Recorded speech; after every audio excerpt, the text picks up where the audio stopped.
Obedience doesn't have to be understood, but it does have to be embraced.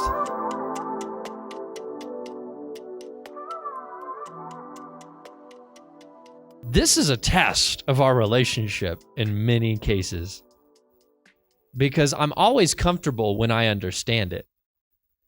And so I found that I think the Lord takes great pleasure in making sure that I don't understand it. So then I'm operating in faith and not in my own ability to say, yeah, God, I think that is a good idea. Let's do that.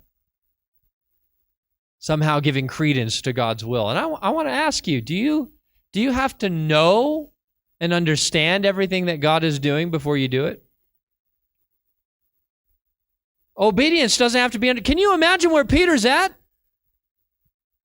I can't do that. I can't kill these things. I will be separated from you. And yet God is the one saying, do it.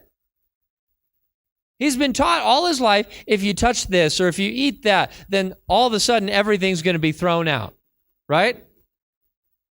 I remember there was a time where Jesus was getting pressed by the Pharisees specifically about the cleansing of the hands and the washing of the cups and things like this.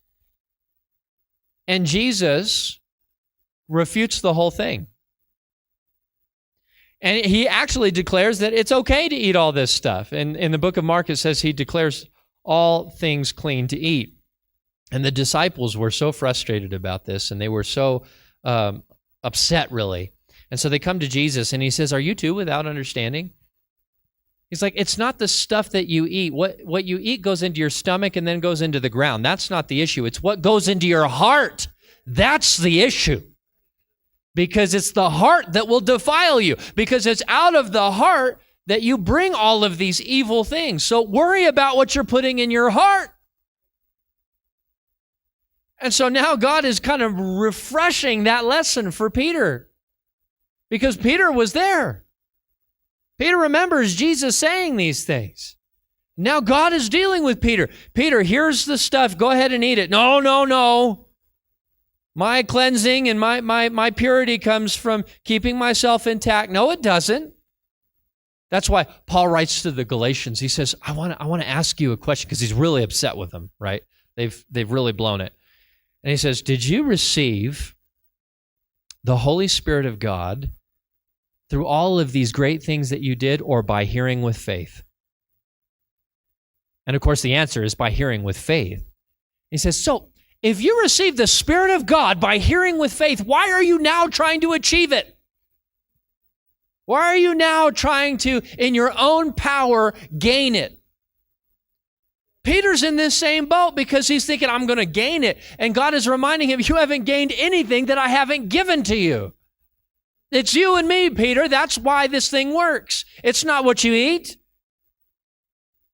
And he's preparing him. And sometimes, church, just hear me, I love you. But sometimes we get so into the things that we think make us better rather than advancing our relationship with Jesus.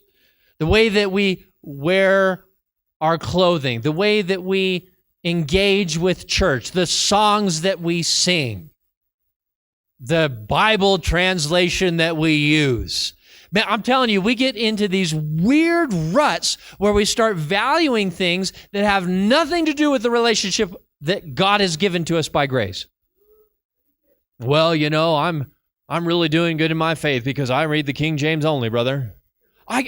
You would not believe the stuff that I get during the week. I used to tell my wife about it. Now she gets it and delivers it to me, and she knows exactly what I'm talking about. I remember getting a letter from someone who, of course, it was divinely inspired by God, and he had received a special revelation that what we are to do to survive these crazy times is to carry a King James Bible with us and pray over our meal. Literally, those were the only two requirements. Carry a King James Bible and pray over your meal. And 5 pages, actually it was more like 10, but I only got through 5. 5 pages vehemently addressing, it's not about the gospel, it's about the Bible translation. It's not about the saving faith of Jesus Christ and the blood that cleanses us. No, it's about making sure you pray over what you eat. You can't make this stuff up, I'm telling you. the crazy things that I get. And I kind of see Peter there because he's like, well, hang on, I can't eat the bacon. And God's like, it's not about the bacon.